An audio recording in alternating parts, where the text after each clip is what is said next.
Eric. I'm here. Hey. No, you're just going to do that every time. Just, No, hey, Eric. that'll be I'm my here. last one. I'll I'm never here. do it again. Okay. All right. Last time. Listen, I'm here. Our last episode, we talked about coaching. Yes. You need a new catchphrase. Okay. I like it. Yeah. Maybe the audience can give me some hints, tips, There we and go. tricks, right? Send in some suggestions for Eric's introduction. Buns, Those would be- burgers, and big ideas. We're here. Yes, we're back in the studio, so thanks for being here, Eric. Yep. Thanks for listening. Our loyal listeners, we're glad you're back and ready for another leadership topic. We have no guests today, unfortunately. We don't need guests when we have each other. We don't. We do, however, have Simon Sinek. He's right outside. No, I'm kidding. Yes. Welcome. That'd be cool. Hey, maybe. You never know. Maybe someday. Simon, if you're listening. We have a clip from Simon about how leadership is a team sport. Mm-hmm. That really just, as soon as I listened to that clip, I was like, that's what we're going to talk about. Yeah. Because it is 100% a team sport. And I think our organization really embodies that, or tries to embody that throughout our growth. I would agree. Culturally speaking, over the last few years, we were definitely trying to get out of that silo, you're alone type feeling, because, management in general can be lonely, but I think leadership isn't. Right. And I think there's a difference there. So as we try to grow our culture and our vision around building leaders, right, I think this is very relevant to what we're trying to achieve. And honestly, more of like how our people can feel better supported within each other. Within each other and within, and not even just within like our leadership team, but down to the crew person. Yes. Right? Yes. They can see that. Yeah. They can see, okay, let's see. So Eric's here and he's hanging out. Oh, look, there's Riley too. Oh, wait, now we got Amy too? Like we just opened a restaurant and all these people are probably like, we have a lot of support. Yeah.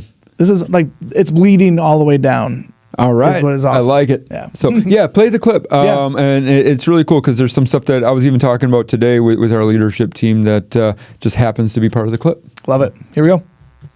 Please recognize that leadership is a team sport, that none of us can lead by ourselves. It is just far too difficult. It is just like being a parent is too difficult to do alone, which is why preferably we have a partner, but we rely on our own parents and our friends, and we're constantly asking and reading books. You just can't do it alone. You need support and advice.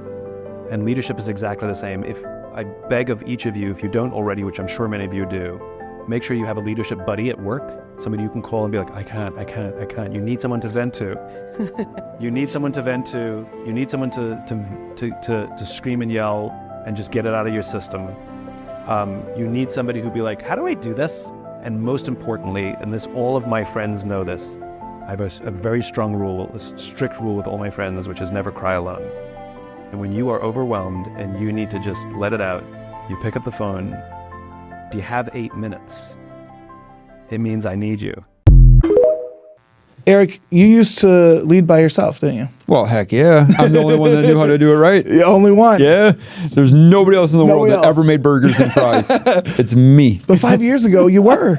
Yeah. Right? It's true. So kind of before we get into the meat and potatoes of the clip, like tell me about that versus leading as a team sport. Oh gosh, it's easier now having a team, but I always had a team. I just didn't always use them efficiently or in the right way, or I was more of a manager than a leader. But what I realized is that as you can only get yourself so far. And then you really do need to start working through with other people. And the more people that you can have kind of join your team, right, and make it a we thing rather than a we or you or an I or you thing, just the easier life becomes and the easier the results become.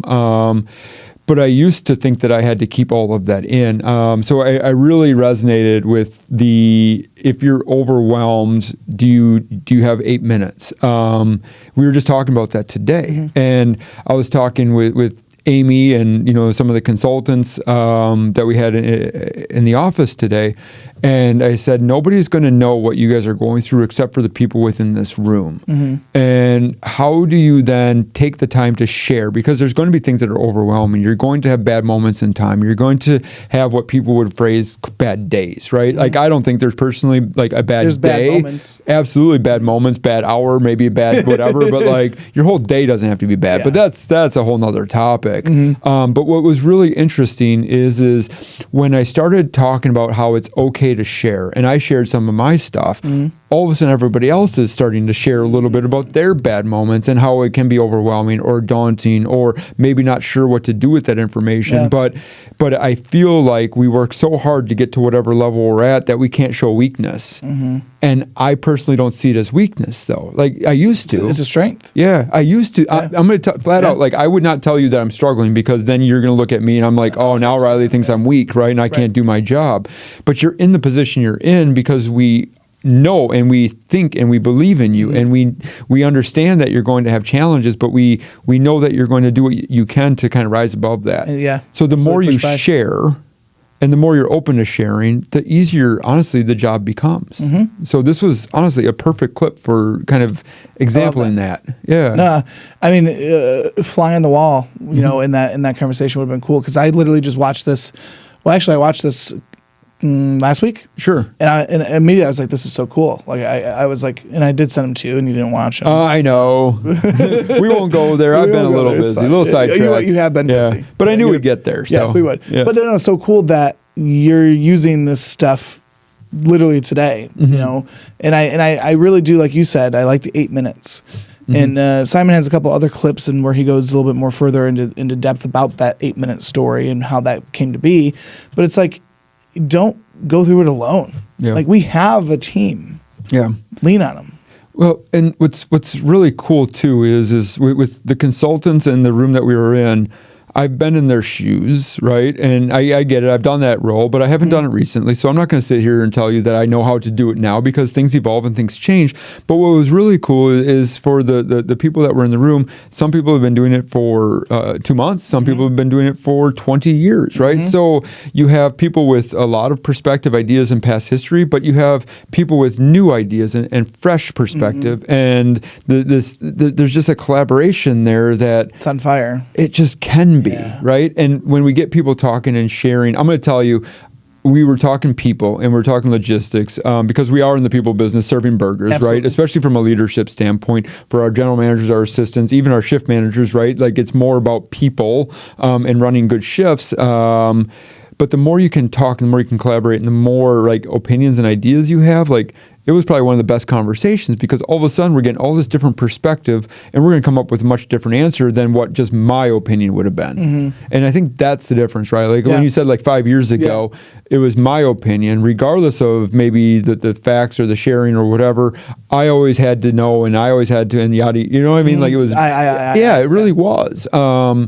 And looking back on it, like, I can't believe people wanted to work for me. Hopefully I made some good decisions as to why and what, but honestly, just you can take everyone's feedback. And once again, if you're the boss, if you're the end all be all, like, you can still make the final choice. Right. But how cool is it that people want to share? And now you have, instead of, I mean, your one idea or your opinion, right? And now you're hearing all these other perspectives from legit the gamut of experience. That you're like, oh, I didn't even think about that.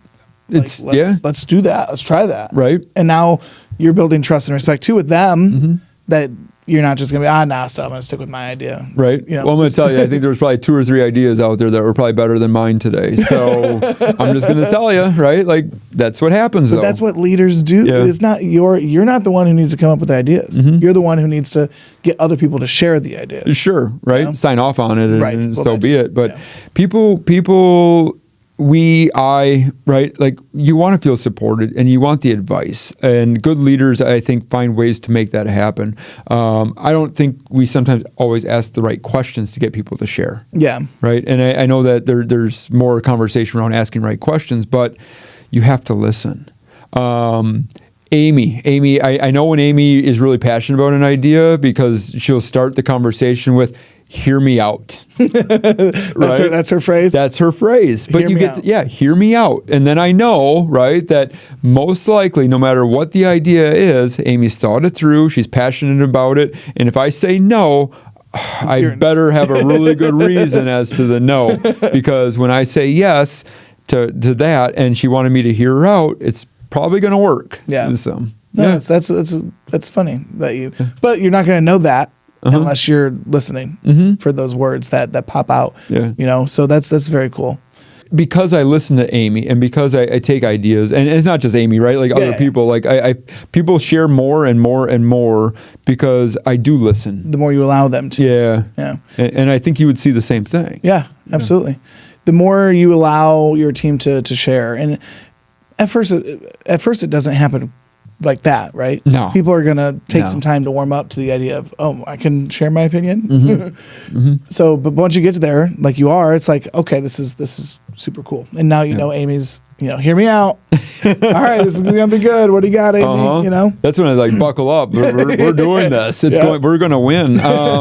But you mentioned that it can be slow going at first because if you're the type of leader I was, you would shut down a lot of the stuff. So people stop sharing when you start shutting down, and it does take a little bit of time to build that momentum. Because even with that being said, from a leadership standpoint, for a me standpoint, for the people sharing standpoint, like you're still waiting for those nuggets of gold where it's like, okay, we can implement that. Yeah. We can do that. So we actually had even the conversation today with the team of, I want to hear it. It doesn't mean I'm going to do something with it every time, but like I still need and want and value your opinion. Right? Like, do not think that just because we're not doing it now doesn't mean we won't ever do it. Or don't think that I'm not hearing what you're saying just because we don't maybe move forward on something. So I'm just very open and honest about that. Still, and I was just say open, honest, genuine, and authentic. Yeah. Like once you let those things happen and shine through your leadership, things just fall into place, and you get to have really cool conversations like the one you had today. And I just want to hit on, I know that we're running a little short on time here, but I want to hit on the 8 minutes thing because you need somebody to vent to, right? Like you do. And sometimes it's hard to find those people or to find somebody that you even trust to vent to because sometimes that venting is like, hey, I just need to vent. Like, just hear me out for a few minutes. I don't need answers. I don't need solutions. I just need to scream. I can't. Yeah, because you will. I mean, these jobs, like what we do is very demanding. Industry. Everybody doesn't, it's not just burgers and fries. And in the simplest form, fine, but it's very complicated work. It's hard work, right? Like you're dealing with so many different people, customers, all this, like there's a toughness to it that not everybody can handle. For sure. And when you don't have an outlet, right, and you just bottle that up or you keep it in, like it goes out in the wrong way. Yes, it's going to come out the wrong way for sure. Whereas if you just took 8 minutes, called somebody up and let it rip, then... And you're my EQ guy, right? So you know more about how to let it rip, maybe, or better at that kind of stuff. But like, I used to just bottle stuff up. Yeah, it's the worst. Yeah. I mean, it's so much better when you can have those people, when you do have those people. And the 8 minutes, it takes, the whole thing about 8 minutes is literally, it takes 8 minutes to hear a friend out. Everybody has 8 minutes. So even if I was in like a meeting, right? Let me step out. I can step out for 8 minutes and talk somebody down or assure them or give them support or let them vent and just be like, okay, I got to get back to my meeting. 8 minutes, right? And it's all people need to kind of level set themselves after something like that happens. What I think the issue is when we don't take the 8 minutes and all of a sudden it becomes I am making a major life choice like quitting or whatever that might look like, right? Because all of a sudden you're making these big life decisions based off of a temporary emotion. But that emotion, and it might be temporary might be 3 minutes, 3 months, 3 years, but it's been building and all of a sudden we're maybe ruining our career or we're making other outside relationships. Just something. We talk in leadership transitions about EQ, saying that this stuff can help you in your home life too. Yeah. Right. The listening to understand, the eye contact, the connection, that you have with your people. Like if you keep all this stuff bottled up from work and you go home to your family and then a glass of milk gets spilled and all of a sudden now it's a big deal. Yes. That's happened. It sure does, and I do my best to avoid it. I'm not saying I'm perfect, but like it's.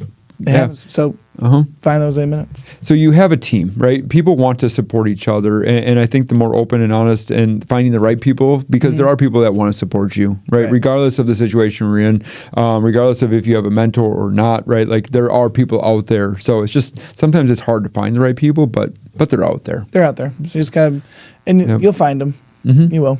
So. But this is great. I'm really happy about this, and I might need to talk to you for 8 minutes after. Sounds good. So, yeah. All right. Listen, learn, lead, guys. Thanks for listening. Awesome. Thanks for joining us on Buns, Burgers, and Big Ideas. We hope today's episode inspired fresh ideas for your leadership journey.